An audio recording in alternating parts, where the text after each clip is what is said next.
Hi everyone, welcome back to my channel. हाँ जी, तो भाई इतने दिनों बाद मुझे ख्याल आ ही गया कि भाई कोई ना कोई व्लॉग अपलोड करते हैं, क्योंकि पता है जब नई नई आपकी लाइफ में चेंज आता है, बेबी आपकी लाइफ में आता है, तो आप उस टाइम जो है इतना ओवरवेलम हो जाते हो कि आप सारा दिन कभी कोई काम कभी कोई काम, कभी कोई चीज़ तो कभी कोई चीज़, कुछ ना कुछ मसरूफियत बनी रहती है। तो फिर आपके पास टाइम ही नहीं बचता कि आपने कुछ और करना है। इवन तो कि आप अपना मोबाइल नहीं यूज़ कर पाते, आप लोग खुद अपनी चीज़ें नहीं देख पा रहे होते। तो मे बी आप में से बहुत सी माएँ ऐसी होंगी जो मेरे से इस बात पर रिलेट कर सकती हैं कि आपकी लाइफ बहुत चेंज एक आती है। फिर उसमें अगर आप बड़ा अपने आप को कंसिस्टेंट करने की कोशिश भी करते हैं तो स्टार्ट में कुछ दिन कर लेते हैं, लेकिन फिर जब आपके पास कोई हेल्प अवेलेबल नहीं होती, क्योंकि यहाँ पे दूसरे मुल्कों में रहने वाले जो हैं वो जानते हैं कि यहाँ पे हमारे पास कोई हेल्प नहीं होती। हमने हर काम खुद करना है, खाना बनाना है, हमने घर की सफाई करनी है, बच्चे की टेक केयर करनी है, कपड़े शपड़े करने हैं, धोने हैं, सेट करने हैं, चीज़ें करनी हैं, तो वो सारा कुछ खुद ही करना है। तो उसमें फिर जब आपका बच्चा छोटा होता है तो वो साथ रोता है, फिर आपने उसको भी देखना है कि भाई काम में जो एक काम आप आधे घंटे में पहले करते थे, अब वही काम जो आपका 3-4 घंटों में चला जाएगा। और फिर जिस दिन आपको कोई काम का टाइम मिलेगा, आप क्या करोगे कि भाई जल्दी जल्दी कि भाई मैं एक तो खाने बना के मैं रख लूँ ताकि मेरा बाद में मुझे आसानी रहे। तो हाँ भाई, मेरी भी आजकल यही सूरत हाल चल रही है।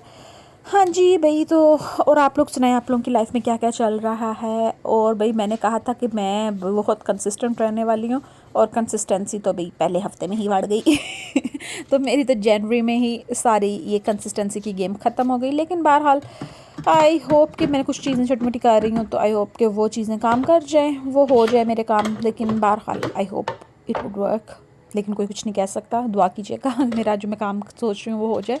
अच्छा जी, तो भाई आप लोगों को पता है कि यूके में रूल्स चेंज हो गए हैं, इमिग्रेशन के रूल्स डिफरेंट हुए हैं। अब अभी तक इम्प्लीमेंटेशन तो नहीं उनकी हुई, और गॉड नोस के हो भी कि ना हो। लेकिन अभी तक तो ये है कि वो रेट्रोस्पेक्टिवली भी इम्पेक्ट करेगा, मतलब मेरे आप जैसे बहुत से लोगों को इम्पेक्ट करेगा।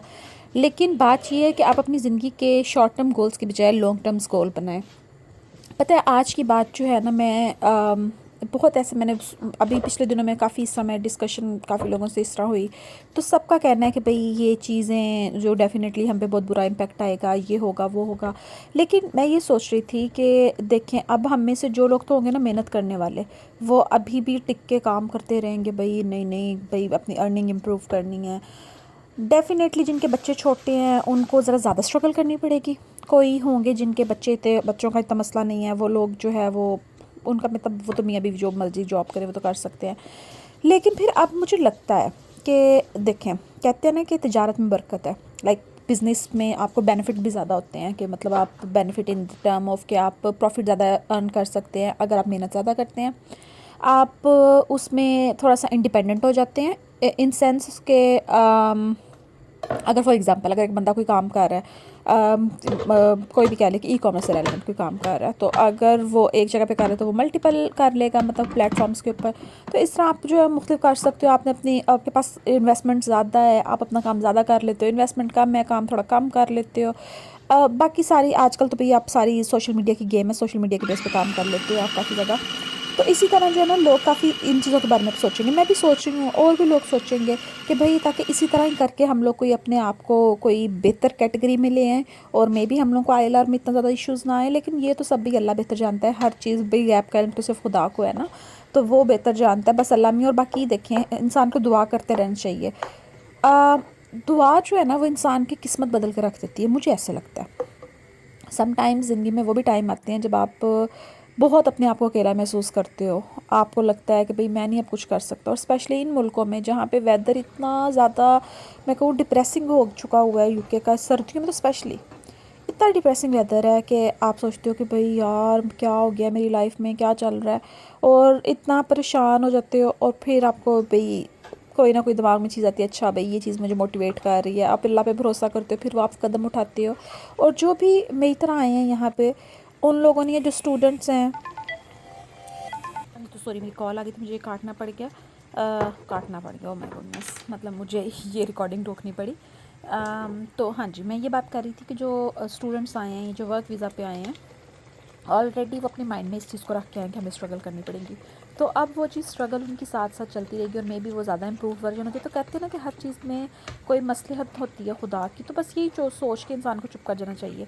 अभी रिसेंटली आज मैं एक रिएक्शन व्लॉग देख रही थी, उसके बाद मैंने उस बंदे का असल व्लॉग जाके देखा। मैं बात कर रही हूँ शगुफ्ता जस की बेटी ना अनिया अली हमज़ा की।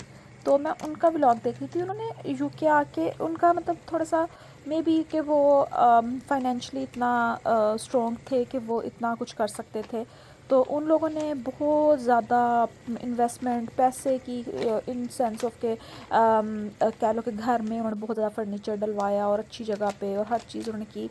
लेकिन वो भी पता है क्या, जब आप एक चीज़ अगर अब उसका एक था, मैंने उसके वो इंस्टाग्राम के ऊपर उन्होंने एक बार क्वेश्चन आंसर सेशन किया था थोड़े दिन पहले। तो उसमें उसने किसी ने पूछा था कि आपने कितना मैक्सिमम शायद कुछ अर्निंग की या कोई मतलब इस तरह कि सोशल मीडिया आपकी अर्निंग कैसे है ना। तो उसने कहा कि मैंने सोशल मीडिया से मैक्सिमम अभी तक जो अर्निंग की है ना पर मंथ की, वो 8,000 पाउंड थी। 8,000 पाउंड। अब देखें यहाँ पे एज अ डॉक्टर भी आप जॉब करोगे ना, एज अ न्यू भी अगर आप आ रहे हो, प्लैब क्लियर किया है, आपने ट्रेनिंग्स ली हैं, क्लिनिकल प्लेसमेंट्स कर ली हैं और उसके बाद आपने जॉब स्टार्ट की है, तो तब भी आपकी 8,000 स्टार्टिंग पे तो कभी हो ही नहीं सकती। इसमें तो कोई आप सोचो भी ना कि भाई मेरी इतनी ज़्यादा सैलरी होगी। और इवन तो कि आप अगर कोई आईटी सेक्टर में है या आप और कौन सा सेक्टर कह सकते हैं, हाँ यही नहीं कि ज़्यादा, या अकाउंटेंसी में है या लॉयर है, तो तब भी आपकी कभी भी सैलरी स्टार्ट में 8,000 नहीं हो सकती। तब देखें अगर 8,000 सैलरी आपको पर मंथ, वो सॉरी अर्निंग आपकी पर मंथ हो रही है यूट्यूब से, तो और ऊपर से आप पाकिस्तान में बैठे हैं, 8,000 से आप तो भाई पाकिस्तान में जो मर्ज़ी करो, आप तो ज़िंदगी को बहुत अच्छे तरीके से एंजॉय कर सकते हो। इवन दो कि आप 2,000 भी अगर आप स्पेंड कर रहे हो, अगर आप बहुत लग्जरी लाइफ स्टाइल आप इंजॉय करते हो, लाइक आपने इवन दो जैसा इनका घर रेंटेड था लेकिन उसमें मेड वगैरह आपने रखी है, ग्रॉसरी अच्छी कर रहे हो, कपड़े कुपड़े खर्चा डाल लो, जो इन्होंने डॉग रखा हुआ है उसे खाने पीने का खर्चा डालो, फिर भी 2,000 पाउंड भी आपके लिए मोर देन इनफ है। मतलब आप अन्नेवाह जिसे कहते हैं ना, आप खर्चा कर सकते हो। लेकिन अगर वही 2,000 पाउंड अगर आप यहाँ पे लंदन में लेके बैठे, तो आप तो घर का रेंट ही सिर्फ दे रहे हो उसमें, इससे ज़्यादा तो आप कुछ नहीं कर सकते। तो हाँ, अगर एक पॉइंट पे इस हिसाब में मैं देखूँ ना, तो जिनके इस तरह के लग्जरी लाइफस्टाइल है, तो उनके लिए यहाँ की ये 10 साल या 5 साल की स्ट्रगल है ना, वो सोच भी नहीं सकते। तो वो डेफिनेटली वो वापस आने का करेंगे। तो इन्होंने भी इसी तरह डिसीजन लिया कि वो वापस आना चाहते हैं। और मुझे लगता है कि एक पॉइंट पे अच्छा है, क्योंकि उसके अपने फॉलोअर्स इतने हैं, उसके हस्बैंड के फॉलोअर्स इतने हैं, और सबसे बड़ा बात है कि उनकी पीआर ही अपनी है। उनकी मदर जो है वो शोबिज़ में है, उनका एक नाम है, लोग उनको फॉलो करते हैं।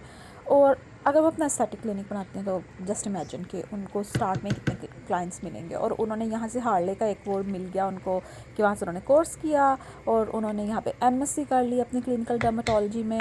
तो ये भी उनका प्लस पॉइंट हो गया। और अब वो पाकिस्तान जाके अगर अपना क्लिनिक खोलती हैं, तो देखें उनको कितना इसमें फ़ायदा होगा।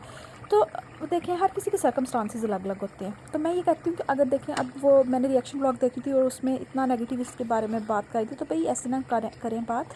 हर इंसान के अपने लाइफ के गोल्स होते हैं। ये इन्फ्लुएंसर्स जो हैं पाकिस्तान में बहुत अच्छा कमा सकते हैं, तो वो शायद इसीलिए पाकिस्तान मूव कर रहे हैं। और हमें भी अपनी बेटरमेंट के बारे में सोचना चाहिए। अल्लाह मियां सबको रिस्क में बरकत दे, आमीन।